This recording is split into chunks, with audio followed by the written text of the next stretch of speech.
Je me nomme Biri Daniel Prodige, le vieux lion pour les admirateurs.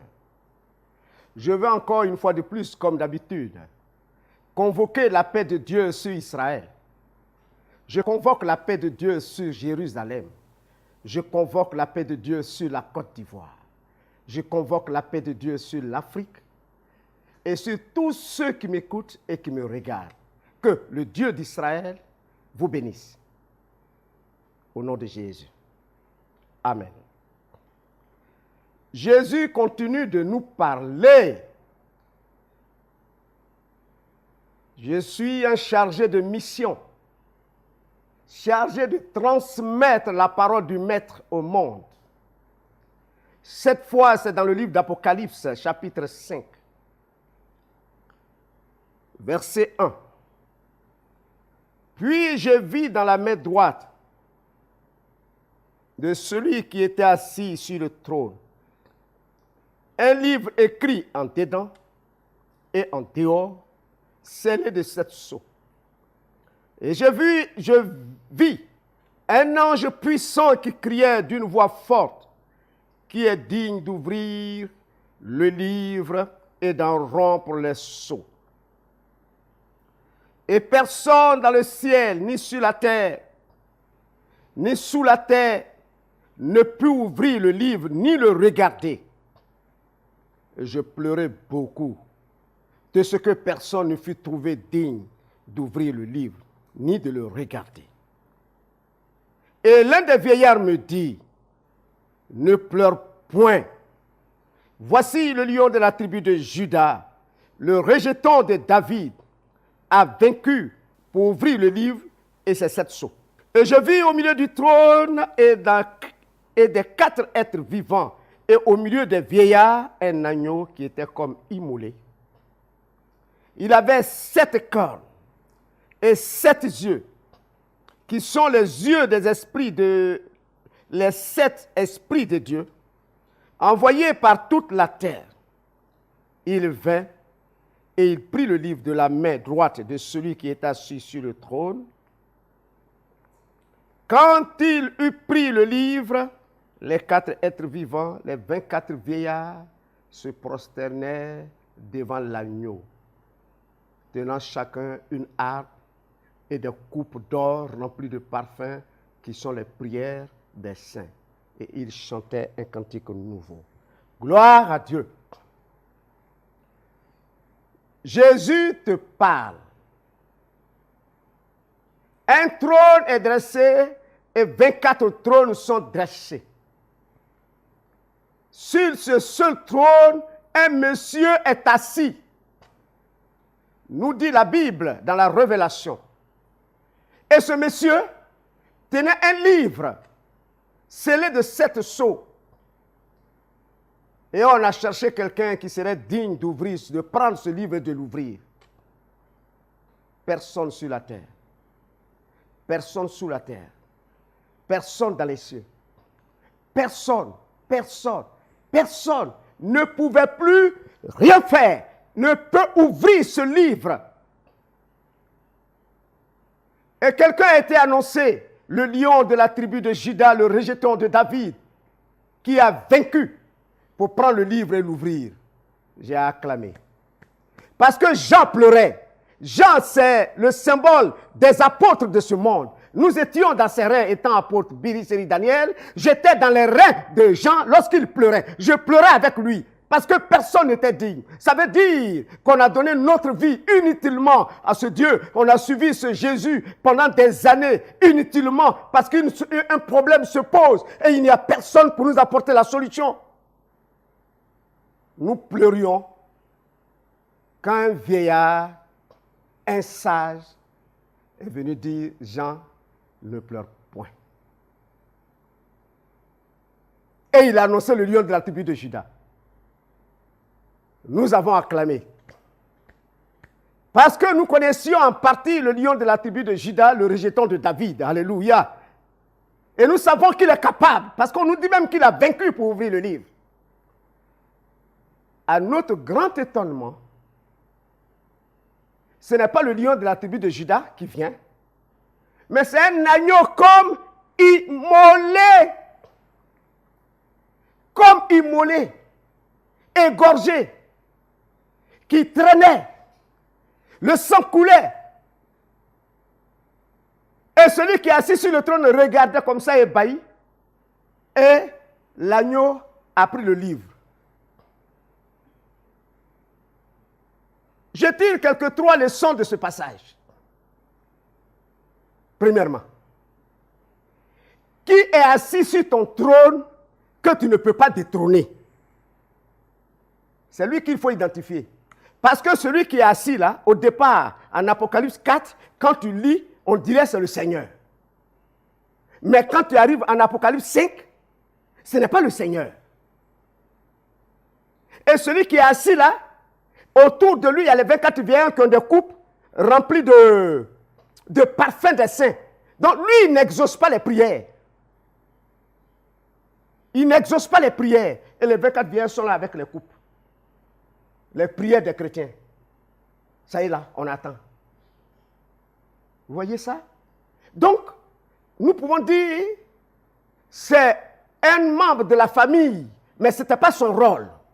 Gloire à Dieu. Qui est assis sur son trône? Identifie-le. C'est le premier point que nous allons traiter. Un doyen d'un certain âge, qui n'était pas loin de la retraite, il était au ministère des Affaires étrangères. Il a toujours été premier conseiller de l'ambassadeur, premier conseiller, partout, dans tous les pays où il est passé. Étant proche de la retraite, il dit, je préfère retourner dans mon pays pour rester. Parce que les enfants qui viennent, les diplomates, eux, ils sont déjà nommés ambassadeurs et lui, il est là. Sa femme lui dit, ben, allons voir un homme que je connais. Oh. La femme dit, d'accord, je suis d'accord avec ton agacement, mais regarde que tu n'es pas nommé. Voilà. Donc, celui qui était assis sur son trône, c'était l'échec total. On l'oubliait. Il était effacé dans le monde spirituel, au point qu'au monde physique, on le regarde, mais on ne le reconnaît pas. Il a pris son temps, entre midi et 2, tous les mardis. Il est venu une fois. J'ai dit, monsieur, quel est ton problème? Il m'a dit son problème. J'ai dit, reviens le mardi prochain. Je recevais le mardi. Il est venu. Je lui dis, reviens encore le mardi. La même chose que j'ai fait pour une femme. Il est revenu. J'ai dit, demain, on va te nommer ambassadeur. C'est les mercredis qu'on tenait dans le temps les conseils des ministres. Peut-être c'est la même chose actuellement. Sa femme dit, si on nomme mon mari ambassadeur, pasteur, apôtre, je te donne 500 000. Le mari dit, moi je lui donne 1 million. Et nous sommes mardi. Et c'est le lendemain, mercredi, qu'ils vont faire le conseil des ministres. Il me fallait simplement détrôner l'échec par les prières. Je n'ai pas pu dormir. Je n'ai pas dormi. J'ai détrôné l'échec qui était sur son trône. Et le lendemain, on l'a nommé ambassadeur de Côte d'Ivoire en Égypte. Son ami dit, je n'ai pas dit son nom, regarde, où es-tu? Il dit, je suis à la maison, regarde la 2. Et il tombe à pic là-dessus. Il est nommé ambassadeur de Côte d'Ivoire en Égypte. On a enlevé l'occupant de son trône. Toi qui me regardes, qui est sur ton trône? Identifie-le. C'est qui? Une maladie, on peut la faire sauter par la prière. Ça, c'est le premier point.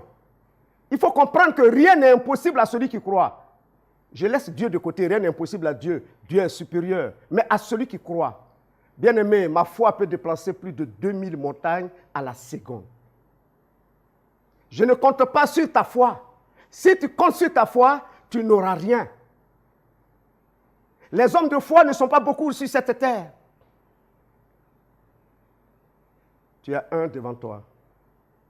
Tu n'as qu'à te déplacer seulement. Tu verras que ton trône sera libéré. Dis Amen. Dis Amen, dis Amen, dis Amen. Le deuxième point à traiter, c'est le lion de la tribu de Juda qui a été annoncé. Oh, c'est une très bonne annonce. Ça nous a donné la joie. On dit, oh, demain le pays sera libéré. Demain vous serez libre. C'est la joie. Une grande joie. Qui? Parce que le lion de la tribu de Juda vient. Alléluia. S'il te plaît. Une situation t'arrive. Tu comptes sur ton compte bancaire. Tu comptes sur tes connaissances. Tu comptes sur tes amis pour t'aider. Et jusqu'à aujourd'hui, tu dépenses. Dépenses, dépenses, dépenses et dépenses. Parce qu'on t'a annoncé que tu dois mourir. Tu es dans la crainte. Tu as peur. Ton compte bancaire est le lion qui peut te délivrer. Ton compte bancaire et tes connaissances, ton carnet d'adresse est le lion qui peut te délivrer. Mais je t'assure que celui qui est sur le trône, il s'en fout de ton lion et il s'en fout de toi-même. Alléluia. Il y a un monsieur qui avait la prostate. Et puis, on lui dit, c'est ça qui a tué Mitterrand, François Mitterrand. C'est ce qui a tué Houphouët-Boigny. Bon, entre nous, François Mitterrand, président français, est mort de la prostate. Houphouët-Boigny, le sage d'Afrique et le plus riche en Côte d'Ivoire, est mort de cancer de prostate. Ça veut dire quoi? Quand les bœufs se battent, les poulets doivent dégager. Le monsieur, lui, il se sent déjà mort. Il dit non. C'est le lion de la tribu de Juda qu'on a annoncé qui peut te libérer. C'est la médecine moderne. C'est certaines pratiques qu'on a annoncées, mais ça n'a pas marché, s'il te plaît. Je connais un secret. L'agneau comme immolé, c'est lui qui a pu ouvrir, prendre le livre et l'ouvrir. À tous ceux qui passent par des moments difficiles, il y a un homme dans ce monde qui a dit, ceux qui sont fatigués et chargés, venez à moi, je vous donnerai du repos. À part lui, il n'y a personne qui a lancé cet appel. C'est le lion, l'agneau comme immolé. Personne n'a dit, venez à moi, venez à moi. Sans moi, vous n'irez pas au Père. C'est par moi qu'il faut passer pour aller au Père. C'est le seul qui invite les pécheurs. Une femme perdait du sang. Elle avait de l'argent. Elle avait des pailles. C'était le lion qui pouvait la délivrer. Elle est passée partout, elle n'a rien eu. Mais elle s'est humiliée. L'agneau comme immolé, c'est s'abaisser. Abaissez-vous sous la main de Dieu. Résistez au diable, il fuira loin de vous. Les gens pensent, quand on parle de Jésus, on dit, oh, c'est pour les badauds, c'est pour les incultes, c'est pour... bon. Mais ils meurent. Mais ceux qui sont choisis par Dieu viennent à nous. Ils s'abaissent. L'humilité précède la gloire. Et quand cette femme a décidé d'aller toucher la robe de Jésus par derrière, une puissance est sortie en Jésus et l'a complètement guéri. Alléluia. Et Jésus dit, quelqu'un m'a touché. Elle dit, c'est moi. Quel est ton problème? Elle avait un cancer du col d'utérus. Le sang coulait chaque jour. Jésus a pu la guérir. Lorsqu'elle s'est humiliée. Humiliez-vous sous la main de Dieu. Laissez vos grades. Ministre, c'est des grades. Mais tu es un homme naturel. Le sang coule en toi. Tu vas mourir si tu comptes sur ton argent, si tu comptes sur tes grades, si tu comptes sur ta renommée. Naaman, un général de l'armée, avait la lèpre. Il était célébré par tous. Mais il avait la lèpre sous ses habits. Une jeune fille, il a écouté une bonne. Voici l'agneau comme immolé. Voici l'humilité. Il s'est rabaissé. Il a laissé ses grades de général. Et il s'est abaissé. Il a écouté une bonne dans sa maison. Et il s'est agenouillé devant la bonne. Qu'est-ce que tu dis, ma fille? La bonne dit, papa, il faut aller en Israël. Va chez moi, tu vas trouver quelqu'un qui va te guérir. Et ce monsieur, puisque l'humilité était déjà en lui, en même s'agenouillant devant une borne, il avait déjà prouvé qu'il était humble. Il est parti. On a testé encore son humilité. Alléluia. Élisée n'est pas sorti. Élisée dit, va te laver dans le Jourdain, plonge 7 fois. Déshabille-toi devant ceux qui sont avec toi. Général, enlève tes habits, mets-toi nu, va te laver. Il dit, jamais, jamais. Il y a des rivières chez moi, il a commencé à citer, c'est un géographe peut-être, toutes les rivières de chez lui. Ces gens disent, ah, mais s'il t'avait dit, il t'avait demandé autre chose, ne pourrais-tu pas le faire? Mets-toi nu, si c'est pour nous, nous on peut regarder ailleurs. Mais au moins, mets-toi nu, il faut essayer. Abaisse-toi, humilie-toi. Le monsieur s'est humilié. Il a plongé 7 fois, la Bible dit son corps est devenu comme le corps d'un pépé. Goliath contre David. Le grand Saül, le roi d'Israël, le premier roi d'Israël, avec son corps d'armée et sa bannière, était dans la vallée des Térébentes. Les Térébentes, c'est les arbres que les anges fréquentent. C'est dans la vallée des Térébentes qu'ils sont rencontrés. Goliath faisait bouche. Le cancer fait bouche sur toi. La cirrhose de foie fait bouche sur toi. Les plaies incurables. Bobo Douma, ça c'est petit. Fait bouche sur toi. Tu ne sais que faire, tu es étouffé. Tu n'as plus de projet à long terme. Parce que d'ici 1 an, 2 ans, tu dois rendre l'âme. Israël était prêt à rendre l'âme quand David est venu. Ça lui donne son arme. Ça lui donne ses habits. Comment tu peux porter les habits d'un homme qui a peur pour aller combattre? Un peureux. L'esprit de peur est dans ses habits. L'esprit de défaite est dans ses habits. Tu n'écoutes que ceux qui disent cette maladie a tué tel. Cette maladie a tué tel. C'est eux que tu écoutes. Moi, je te dis, écoute un autre son. David dit, ces habits-là sont trop lourds pour moi. On dit, mais comment tu vas faire? C'est un grand guerrier. Il dit, non. Celui qui me délivrait des loups, il va me délivrer. On dit, mais toi, tu es bête. Tu penses que nous tous, on ne connaît pas ce Dieu-là et puis on a peur, on est ici? Il dit, oui, vous le connaissez comment? Comment est-ce que tu connais Jésus? Est-ce que c'est le Jésus des églises que tu écoutes ou c'est le Jésus qui est prêché dans la Bible que tu écoutes? Si c'est le Jésus qui est prêché dans la Bible, je t'annonce que rien ne lui est impossible. Il a dit, tout pouvoir m'a été donné dans le ciel et sous la terre.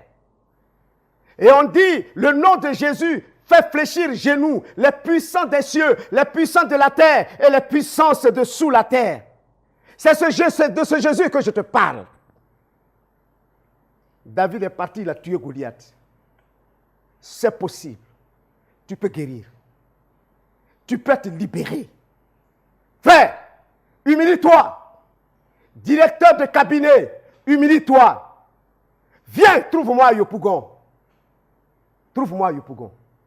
Le 9 décembre, j'ai un grand programme. Tous ceux qui me regardent, ceux qui vont guérir à distance, parce que tout à l'heure je vais prier.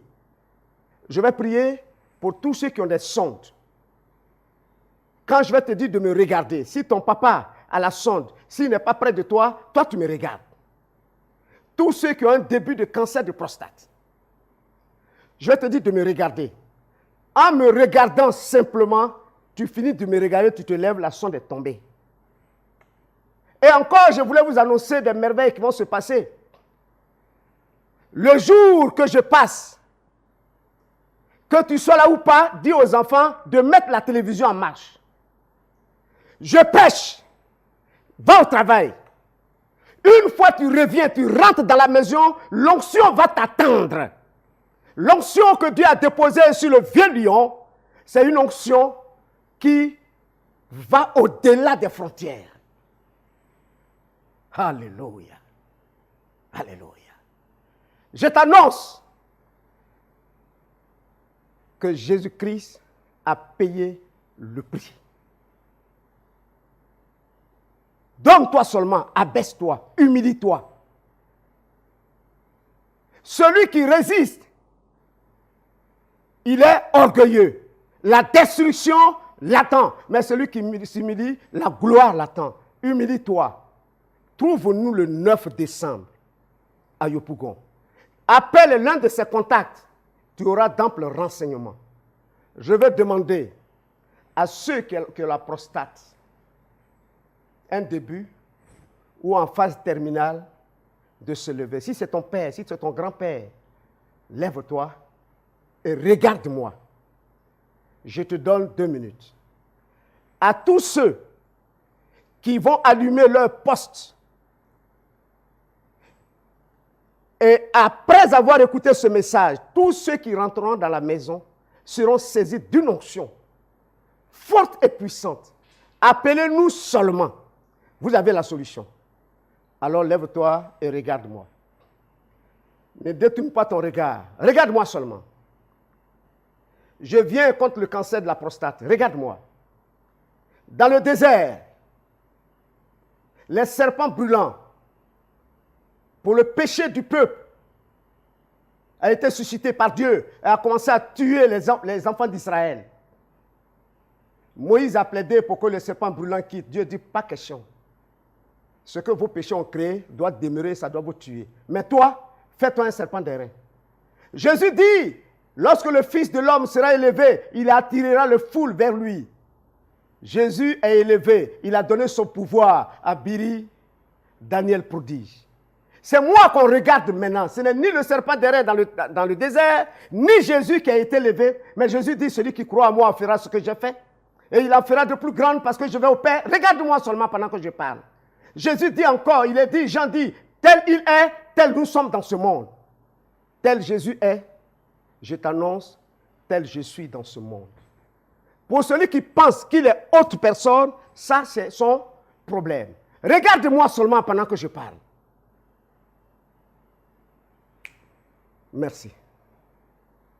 Vérifie. Ceux qui ont le début, vérifiez.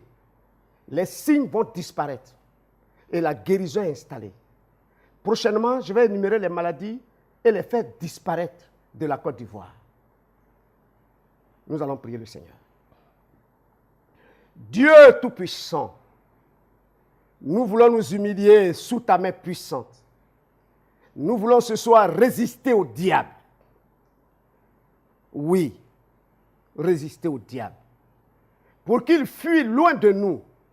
À tous ceux qui me regardent, à tous ceux qui m'écoutent, à tous ceux dont l'écran sera allumé en ce moment précis où je prêcherai. À ceux-là, je dis, mets ta puissante main sur eux, sur leur maison. Et que la maison soit un domaine d'onction pour une semaine, jusqu'à ce que je revienne encore. Merci Seigneur parce que tu le fais. Au nom de Jésus. Bien-aimé, appelle-moi simplement. Mais le rendez-vous est pris pour le 9 décembre.